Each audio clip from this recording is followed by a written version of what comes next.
Aurkeztuko dizuet Izaro Arruti Agirreurreta.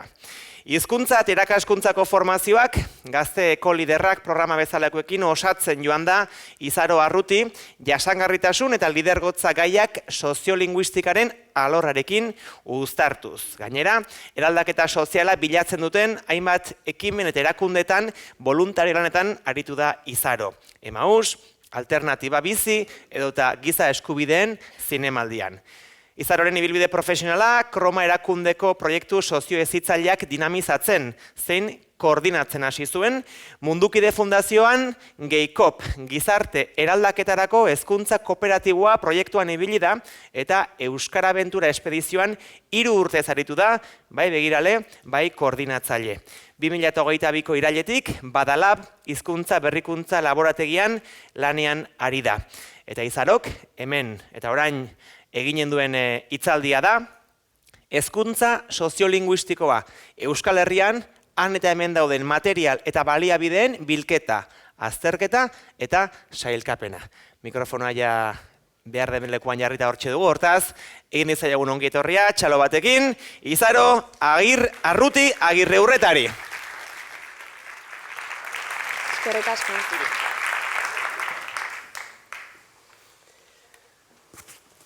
A ber, bai, funtzionatzen du ez? Bale, primeran.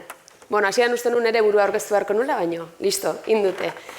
Eskerrik asko etorri zaten guztioi, bai hemen presentziak izatenak, online zaudetenak, eta antolakuntzako guztiei ere bai, azken momentura arte hor PowerPointarekin eta laguntzen ibili dira.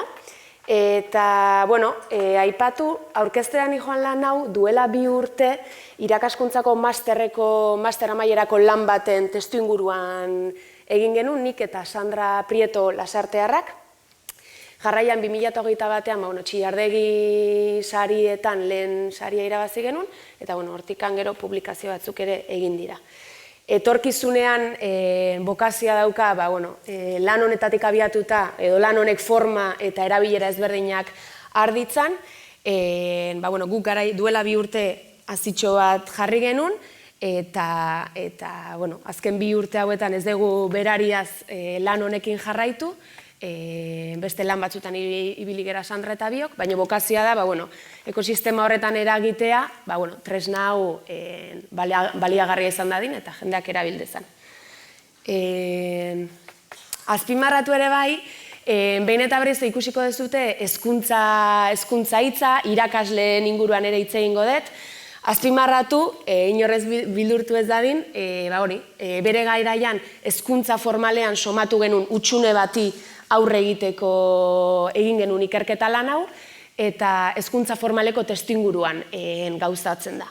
Hala ere, erronka soziolinguistiko guztiekin gertatzen den bezala, badakigu hezkuntza formalak bere horretan ezin diela erronka askori aurre egin, orduan, ideia da, hemen aurkeztera noan ikasketak eta tresnak, bestelako eremuetara zabaltzea eta baliagarriak eta estrapolagarriak izan beharko lukete hezkuntza ez formalean eta eskolaz kanpoko beste hainbat eremutan. Aurkibidea, egitura nahiko klasikoa eta besterik gabe, helburuekin hasiko naiz. Ikerketa honen helburuak 3 ziren. Orduan, lehenengoa zen soziolinguistika eta hizkuntza ekologia gaiak lantzeko barraiatuta zeuden material horiek eta baliabide horiek biltzea, aztertzea eta sailkatzea.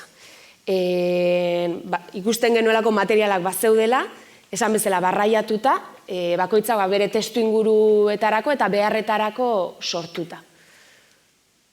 Bigarren helburua, hezkuntza formaleko agente ezberdinek ze pertzepzio eta iritzi zeuzkaten lanketa horien inguruan, soziolinguistika gaiak eta hizkuntza ekologiako gaiak lantzearen inguruko iritziak, eta 3. Egindako lanketa hori, nolabait hezkuntza formalera helaraztea. Hemen berriro azpimarratu beharko nuke sarreran esan detena, ez?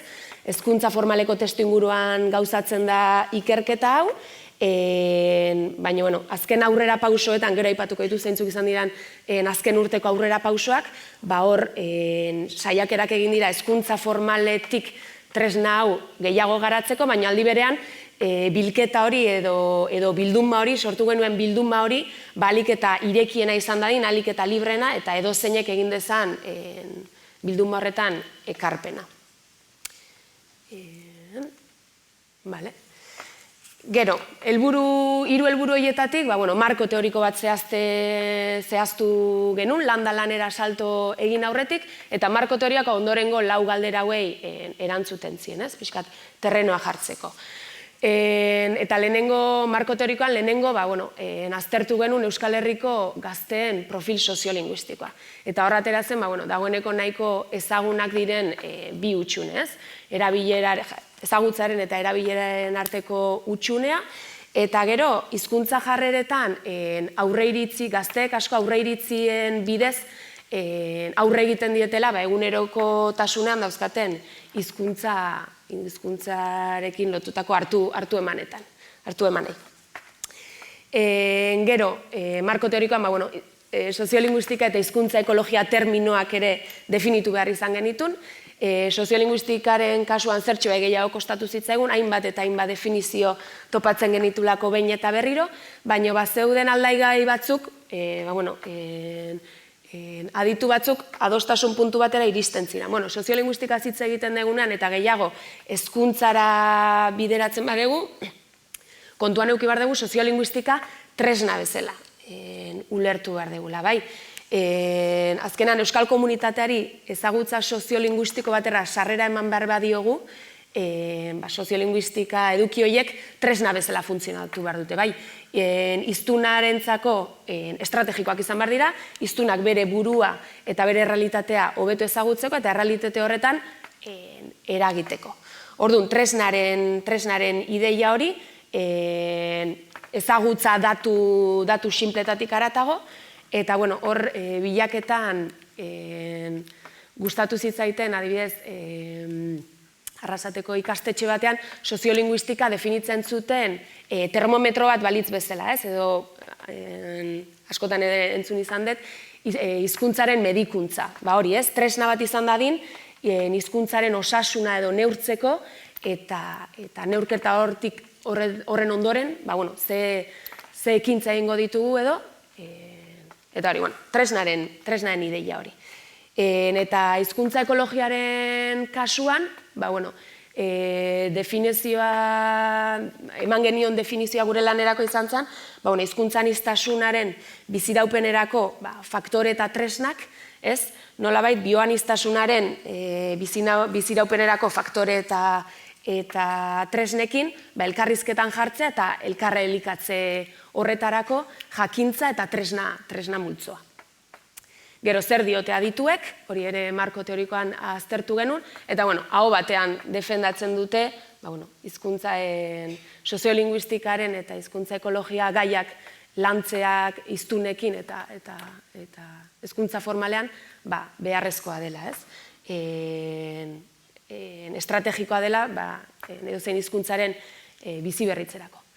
Eta azkena, zer diote kurrikuluma, hor aztertu genitun EAen, Nafarroako foru aldundian eta iparraldean, Frantziako France Educazionen barruan erabiltzen diren kurrikulum ezberdinak, eta ikusteko biltzen genitun material horiek ze puntutaraino betetzen zuten kurrikulumek eskatutakoa edo.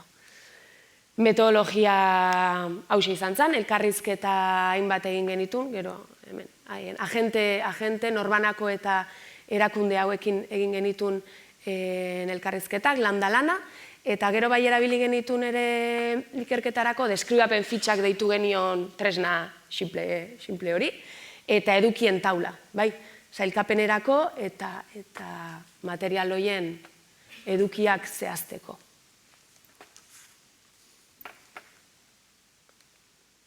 Eta, zuzenean salto egingo dut emaitzetara, jarraian ondorietara,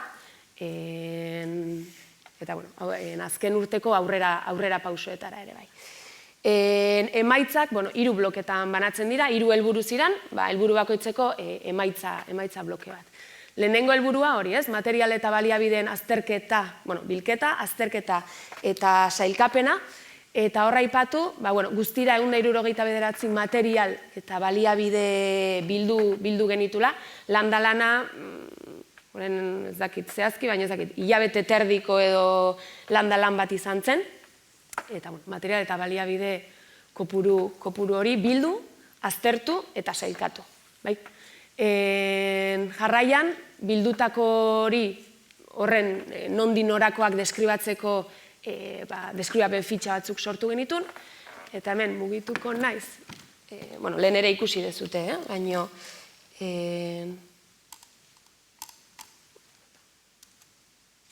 deskribapen fitxa adibide bada, material bat hartu, eta hor deskribatzen saiatu ginen material bakoitzaren formatu, egile, helburu, metodologia, eta aldagai horiek ere egokitzen joan ginen materialaren arabera. Jarraian, bildutako guzti hori deskribatu ondoren, sailkapena, nola sailkatuko dugu. Eta hor, zalantza askoren ondoren, erabaki genuen 3 aldagaien arabera sailkatzea. Formatua, modalitatea, eta gero edukien araberako sailkapena. Orduan, formatuaren arabera ideia bat egin dezazuen, ez da ikusten, ez? Bale. Nik hemen daukatxule da zuek ideia bat egin dezazuen. Hemen aipatzen detenean formatuaren araberako sailkapena, da zerrenda luze bat, materialena, eta hor formatuaren araberako sailkatzen ditugu material guztiak, adibidez, testuliburuen atalak ea diren, testuliburuak berariaz diren, tailerrak diren, liburuak, irakasle edo ikastetxe zehatzek sortutako materialak diren, katalogoak diren, unitate didaktikoak, aurkezpenak, proposamen sortak, jarduera sortak, online baliabideak edo ikusentzunezkoak. Gehiago ere badaude, estadistikak, atlasak online, blogak, jarduerak edo ekimen publikoak, interesguneak, espazio fisikoak, esku horri gida edo dekalogoak, ikerketa lanak eta inkesta soziolinguistikoak, eta itzaldi esanguratsuak. Orduan, atal horietan banatzen ditugu formatuaren arabera, jarraian esaten dugu, formatuaren arabera sailkatuta, goazen modalitatearen arabera sailkatzera. Eta hor, modalitatearen arabera sailkatzen dituguan, lau ataletan, 4 aukera daude. Irakasleak ikasleekin lantzeko material eta baliabideak zuzenean, gero ere badaude, zerrenda oso luzea da, kanpo eragileek ikasleekin lantzeko materialak, kanpo eragileek esaten denean dira aholkularitza enpresak edo aisialdi taldeak. Kanpo eragileek irakasleekin lantzeko material eta baliabideak, eta irakasleak autoformaziorako material eta baliabideak. Eta 3. sailkapena izan zen edukien araberakoa.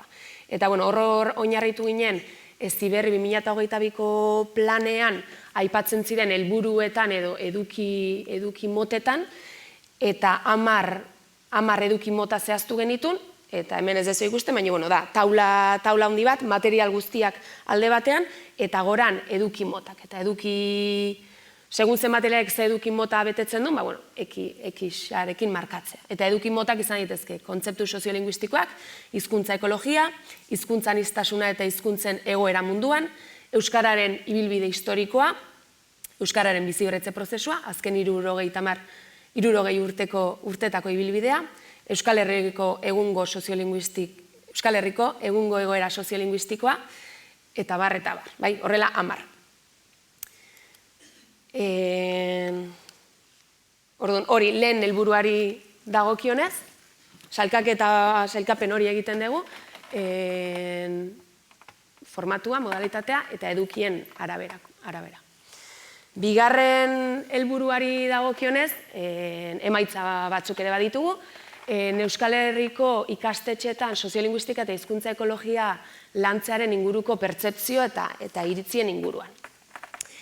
Hemen, elkarrizketak edo lana egiten hasten geranean, topatzen gera, UEMak bere garaian edatu programaren barruan egin zuela dagoeneko diagnostiko bat, lanketa horiek hezkuntzan nola egiten ziren ikusteko, eta Kike Amonarizek 2019an ere eskola hiztunbila jardunaldietan beste diagnostiko bat ere egin zuen. Orduan, elkarrizketan jartzen ditugu pixkat bi diagnostiko horiek, eta guk beste pertsona eta eragileekin egindako elkarrizketak.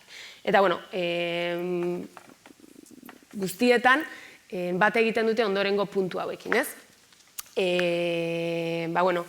Soziolinguistika eta hizkuntza ekologiaren lanketa hezkuntzan gaur egun nahiko eskaxa dela, eta sakontasun gutxikoa, bai, lantzen da normalean euskalkien gaia lantzen da, gaur egungo euskararen egoera ere lantzen da, baina saiakera gutxi egiten dira hori mikrotik lantzeko, bai, bizipenetatik eta emozioetatik, bai, maila horretara jaisteko lanketak gutxi egiten dira. Alde handia dago ikastetxe batek lanketa honi ematen dion garrantzia eta horretarako dauzkaten materialen artean eta beste ikastetxeen artean, ez? Hor landa lana egiten hasi ginenean, eragile askok zuzenan esan zuten, joan ikastetxe honetara edo joan bestera. Bai, erreferentziazko eskolak nahiko argi zeuden eta horrek emaitza honetara garama. Irakasleek lanketaren oso alde daude, irakasleak prest daude, gogotsu daude, lanketa hauek egin nahi dituzte, eta ulertzen dute beharrezkoa dela, esan dugun bezala, ez? Euskararen biziberritze prozesurako ikasleek tresna hauek izan ditzaten. Irakasleen formakuntza falta, elkarrizketetan ikusi dugun beste gauza bada, irakasleek interesa edukiarren ez dakitela nundik tira, ez dakite nundik hasi, eta aipatzen dute askok ere normalkuntza mintegiekin ez dela nahikoa, eta betikoa ez, ez dela formakuntzak ez liratekela izan beharko soilik euskerako irakasleentzat, ikastetxeko irakasle guztientzat. Bere garaian duela 2 urte ikerketa hau egin genuenean ere, ikusi genuen iralen adibidez berariaz ez zegoela hezkuntza soziolinguistikoaren inguruko berariazko formaziorik.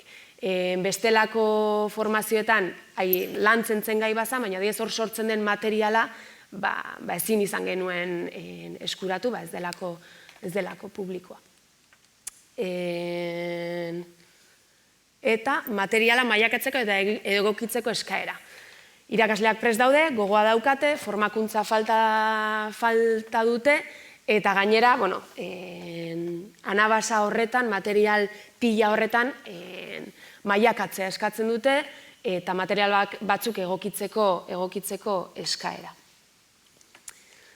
Hizkuntza ekologiaren presentzia gutxi, elkarrizketetan ikusi dugu batzutan kontzeptua ere ez ezaguna zela, edo ez dela oraindik oso ongi ulertzen. Eta, kanpo eragileen presentzia nabarmena. Ikusi dugu ikastetxe askok eta asko kontratatzen dituztela kanpo eragileak lanketa hauek egiteko, lanketa hauek gauzatzeko ikastetxeetan, eta hori, eta kanpo eragileak ere eskaintza zabala daukatela eta egokitzen doazela eskaintza hori.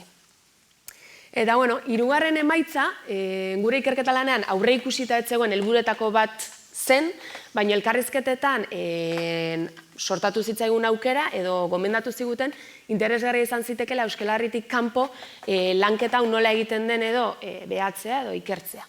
Eta hor, Galiziako Nel Bidal eta Olga Obeixol, Galizierako irakasleekin hartu emanak eduki genitun, eta hauek izan ziren, atera ziren emaitzak. Badirudi, Galiziako kasuan, testuliburu, ez testuliburu guztietan, baina testuliburu askotan, kurrikulumean berariaz aipatzen den lingua ez soziedade 5. bloke hori bere horretan islatzen dela eskuliburuetan. Koherentzia hori ematen dela.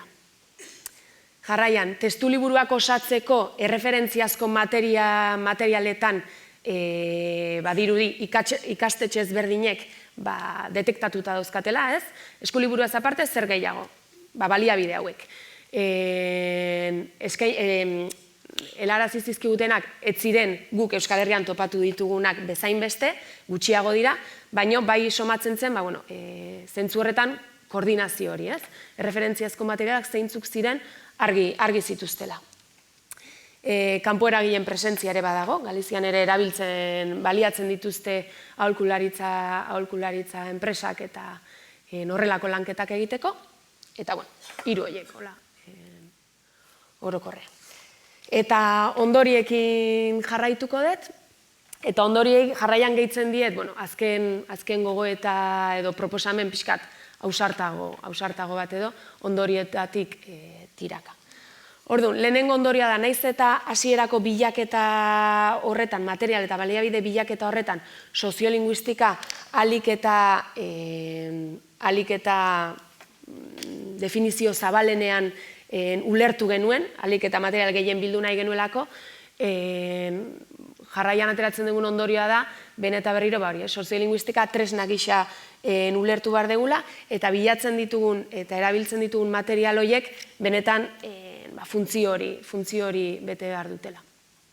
Tresna baliagarria izatea. Hortik ateratzen den gogoeta da, hor ere definitu beharko da, emaitzetan aipatzen den mailakatze eta sailkatze horretan, lehen etxiez, ze materialek bermatzen digu, benetan tresna gisa erabiliko degula eta ez eduki soi bezala. Bigarren ondorioa da, kurrikuluma eta testulibururen arteko desorekak ematen direla. Testuliburuetan ikusi dugu, Heziberri planean aipatzen dira helburuak, hiztun osoak lortze aldera, soziolinguistika gaiak lantzearen beharra, eta horiek aipatzen dira. Testuliburuetan zer topatzen dugu?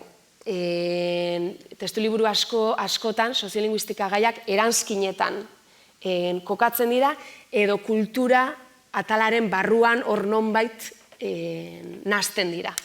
Oso gutxi dira, hizkuntza eta gizartea, edo euskara gizartean, edo munduko hizkuntzak, bezalako atalak txertatzen dituztenak beraien testuliburuetan. Eta zentzu horretan, kurrikuluma osatzea jartzen du hemen, gehiago egiten genion erreferentzia Nafarroako eta iparraldeko kasuari, eta irakasleen erreferentzia kurrikuluma izatea, ez? Nolabait, testuliburuetan gaur egun guztiz ezin degulako bermatu lanketa hori ematen dela. Hirugarren ondoria, irakasleen formakuntza akademiko eta pedagogikoaren beharra. Hor, pedagogikoa azpimarratu nahiko nuke, ulertzen dugulako edozein gai sozial lantzeak badakar, eduki formakuntza hori akademikoa izatetik pauso bat haratago joateko beharra. Azkenan soziolinguistika eta hizkuntza ekologia gaiak lantzen ditugunean, gai sensibleekin lan egiten dugu, eta gatazkatsuak izan daitezken gaiekin. Orduan irakasleen formakuntza pedagogikoa ere izan beharko lukela iruditzen zaigu, eta horko azken gogoeta irakasleen formakuntza osatu, eta babesguneak bermatu, ez? Babesguneena pedagogiarekin dijoa lotuta. Hor bai aipatu, kanpo eragileek badituztela irakasleak formatzeko tailerrak, baino ikasleekin zuzenean egiteko dituzten tailerrekin alderatuta oso gutxi dira. Eta lehen aipatu duten, iralen somatu genuen utxune hori bere garaian. Kanpo eragileen presentziaren beharra, ikerketaren hasieran espero ez genuen bezala, konturatu gera, ondoroitako bada, beharrezkoa dela kanpo eragile horiek hor egotea, lan hori egiten, betiko irakasleak ez diren beste pertsona batzuk noizbenka ikastetxea etortzea beti da aberasgarria, baina horrek ezin du kendu egunerokotasunen irakasleek gai hauek lantzeko egin beharko luketen lana. Gauza batek ezin du bestea ordezkatu. Eta hortik ateratzen dugun azken gogoeta, hori ez, saretze hori. Bilketa egin genuelean irakasle askok, bildu genituen irakasleek sortutako material propio batzuk. Eta hori irakasleek esan ziguten, ostra, eta bai, hau bildu nahi dezute, eta uste dezute hau beste ikastetxe baterako baleagarria izan daitekela edo, ez? Eta ikusi dugu, bai, izan litekela, ez? Hori bilduma batean biltzen dezunean, dena izan daitekela gutxi gora bera baliagarria, eta orduan kideen arteko saretze hori ikusten genuen beharrezkoa. Beste hizkuntza komunitate batzuen ereduen garrantzia, ez? Guk Galiziako kasuarekin egin dugun bezala, erreferentzia horiek bilatzen jarraitu liteke, gaur egun dauzkagun teknologiekin materialak errez itzuli daitezke, edo itzuli gabe ere, ulertzen badira, beti izango da interesgarria, gai hauek beste hizkuntza komunitateetan nola lantzen diren ikustea, eta horiek estrapolatzeko moduak topatzea. Eta azkena, aipatu gure ikerketaren hasieran hutsune zehatz bati erantzun nahi geniola, eta landa-lana egiten joan ginen heinean ere ikusi genuen. Irakasleek interesa daukate, formazio falta daukate, badakite materiala badagola, sailkatuta nahiko lukete, bilduta nahiko lukete, horri erantzutea zan gure helburua, material hori biltzea, sailkatzea, eta uste dugu zentzu horretan ekarpen esanguratsua izan zela, izan beharko lukela, eta lan honek jarraipena eduki beharko lukela. Eta jarraipen pixka bat eduki du, ez dakit zuetako zenbatek ezagutuko dezuten hemen erakusten ari naizen baliabide hau, web horri hau. Eskuak altxatzea eskatu nahi nizuen, baina... Aurrera pausoak izan dira, paperezko bertsio hortatik, erakutsi nahi nizuena, baina ez dana proiektatu, paperezko bertsio horretatik bertsio digital batera eta sistematiko batera pasatzea. Digitala online delako, eta sistemikoa, ere bilatu nahi genuen, badakigu bilduma ez perfektu badela, eta beti izango da, lehen Helenak eta Denisek aipatu duten bezala, ez? Egunero ja motz gelditzen da, egunero daude ekarpenak, eta horrek lan asko dauka, ez? Hori eguneratzeak lan asko dauka, baina, albideratu nahi genuen horretarako aukera. Orduan, martxoan jarri zen bilduma hau soziolinguistika klusterraren web horrian eskuragarri, bertan material guztiak digitalizatzen dira, eta bilaketa ezberdinak dira posible. Formatuaren arabera, modalitatearen arabera, eta edukien arabera. Berez, web horri erakutsi nahi nizuen, baina ikusi dut, ez dula funtzionatuko. Orduan, web horrira sartzea animatzen zaituztet, eta hor saltxeatzea. Web horriaren implementazioa soziolinguistika klusterra, Mondragon Unibertsitatea, ikastolen elkartea, IAMETza, berak egin duelako implementazio informatikoa eta nire artean egin dugu. Eta, zintzotasunez, datu kuantitatu batzuk ere partekatu nahiko nituzke, azken 2 hilabetetan baipatu 500 bat bisita inguru eduki dituela bilatzaile honek, 250 erabiltzaile ezberdin ibili dira, eta bataz beste minutu bat igaro dute erabiltzaile horiek bilatzaile honetan bilaketak egiten. Zintzotasunez esaten dut, datu hauek 1000 modutara interpretatu daitezkelako, eta baino lagunduko digutelako, etorkizunera begira, tresna hori nola hobetu nahi dugun hausnartzera. Web horria, bilatzailea, eta beran ere aipatzen da. Helbide bat dago, eta plantilla bat ere badago. Bokazioa da hemen ekarpenak egitea, hemen bolkatzen joatea, soziolinguistika eta hizkuntza ekologia gaiak lantzeko baliagarriak ikusten ditugun baliabide guztiak.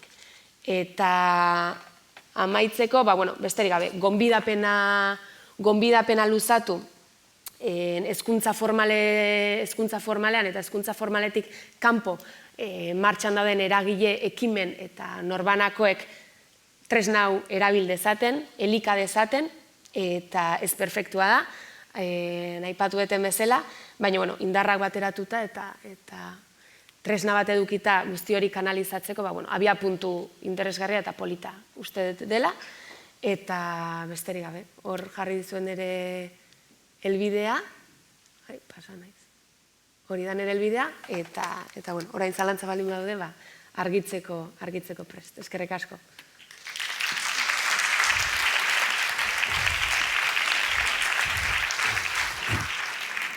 Eskerrik asko zuri, Izaro, hitzaldiagatik. Hurbildu bazitizke favorez ona, orain boixe, zuk erran bezala balima dago zalantzari, balima dago galderarik, momentua da, hemen zaudetenok esku altxa, hurbilduko dizugu mikrofonoa, eta online zaudetenok, YouTubeko txatean idatzi, eta nik mugikorrean jasoko dutzuen galdera, Izaro hori egin alizateko. Nahi duzuenean, zuena da hitza. Hortxe, lehenengo galdera. Egunon. Nik ekarpen txiki bat eta galdera bat. Ekarpen txikia momentu batin esantzu kanpo eragilean presentzia interesgarria izan daitekela, ados. Binonik horri gehituko nioke, ze gu gurian azkeneko 20 urtetan alain dugu. Garrantzia handia eman diogu saio horiek herriko eragileek ematiai. Alegia, bertako euskara elkarteko gazteenek gazteenak izatea, gure gaztetxoekin soziolinguistika zaritzen dianak, azkenean erreferente bihurtu daitezkelako beraientzat, ez? Hoi, ekarpen gisa. Eta galdera, aipatuzu behin bino gehiotan, irakasleen formakuntza, nik ulertu dut dagoneko irakasle dianen formakuntza zaizinala. Eta galdetu nahiko nuke, ia aztertu zuten irakasle gaien formakuntzan barruan, ze garrantzi ematen zaion, zenbat lantzen den, soziolinguistika gazteekin nola landu horri. Eskerrik asko ekarpenangatik. Ez da zerbait gure ikerketan landu genuna, baina nik nire bizipen pertsonaletik master hori egin detelako, soziolinguistikak dauzka kontatuta 2-3 saio, gaur egun edo nik ezagutu nun hartan, irakaskuntzako formazioan zerbait oso puntual eta nahiko isolatu bezala lantzen da. Eta beharraren inguruan hausnarketa egiten da, baina iristen denean momentua, eta ze tresnarekin joango gera, ikastetxetara ze tresnekin joango gera. Eta nik uste, beharra ja masterrean bertan somatu genula, behar hori zegoela gu irakasle izango ginelako, nik irakasle izan nahi nun, eta esaten nik gai hau landu nahi ditut, berdin du ingeles, frantses irakasle izango nahi zen, txip horrekin joan nahi dut ikastetxetara, eta ez nekin nundik hasi, edo, hortikan, behar pertsonal batetik, eta ikusten nun, ikastetxean ere ikusten nun hortatik abiatzen da. Eskerrik asko. Mertzerik? Egunon, pixkat informazioa osatze aldera, ez? Iraleen duela 2 urtetik ona R9 ikastaro ematen da, eta edukien ahoskotasunaren inguruan da ikastaro hori, eta edukien 115%, Iraleko kurrikulunaren 115% soziolinguistikari eskaintzen zaio. R600 ikastaroan ere, soziolinguistikako atal batzuk ematen dira, ez sistematikoki, baina eman egiten dira. Eta ero, jakin ezazuen, trimestre honetan soziolinguistikaren inguruan Iralen lanketak bat abiatu dugu, eta datorren urtean modu transversalean ematen diren 4 ikastaroetan, R300, 600, 900 eta 900 soziolinguistika landu ingo da.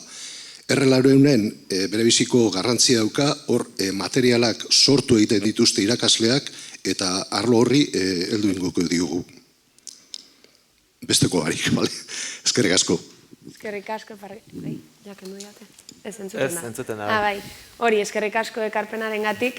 Justu lehen aurkezpenera atera horretik ere Imanol Epeldirekin elkartu naiz, Eta berak ere aipatu dit, ez? Duela 2 urtetik hona asko aldatu dela, eta asmoa dela hemendik aurrera ere gai horiek berariaz lantzeko. Negia duela 2 urte ikerketa egin genuenean, esan bezala lana 2 hilabete inguru izan ziren, eta hor ere beti kontuan eduki behar dira prozesuan dauzkazun zailtasunak, ez? Garai hartan ez genitun topatu edo harremanetarako eduki genuen pertsonak etzizkigun behar bezala helarazi, baina poste naiz guzti hori egiten bada gaur egun Iralen. Hemen, beste galdera bat. Bai, nire galdera baino gehiago gogoetatxo bat. Poste naiz alde batetik hizkuntza ekologia moduko konzeptuak agertzen direlako, uste dut horren falta izan dela aspalditik. Eta gogoeta egin nahi nuen, ingurumenari buruzko gaiak aspalditik lantzen dira, eta hizkuntzak ingurumenaren atal dira. Gaur egun, hainbat hizkuntza galtzen ari dira, eta gehienetan izaten da ekosistema bat ondatu dugulako, eta ekosistema horren barruan egon diren etnia, nazio, kultura guztiak, ondatu egiten ditugu, eta hizkuntza galdu egiten da. Orduan, egile asko dira defendatzen dutenak ingurumena lantzeari, ingurumena beri buruzko gaiak lantzen direnean, hizkuntzen ikuspegia be txertatuta egon beharko litzatekela. Holan ikusten dozu, edo zure iritzia egin nahi nuke horretaz, ustez garrantzizkoa da.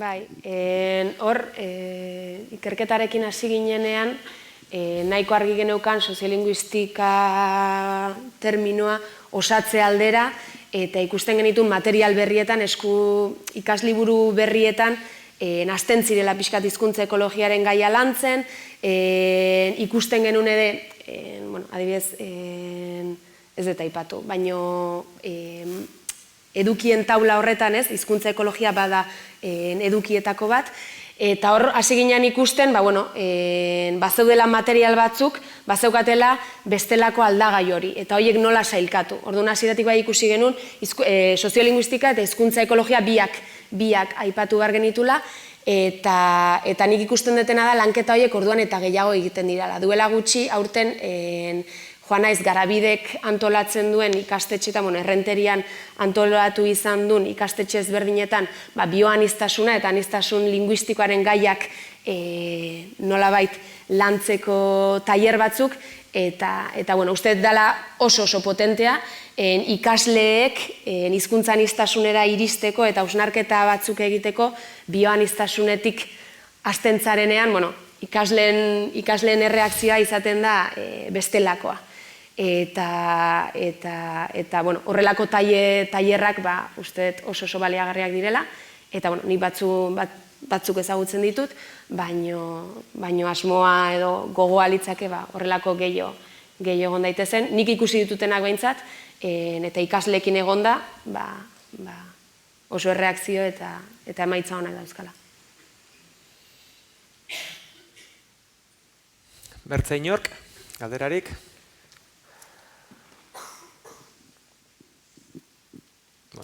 Online ere inork ez du galderarik, hortaz, hementxe utziko dugu, esker mila, Izaro, plazer utxa zuen zutea, eta txalo handia zuretzat, eskerrik asko.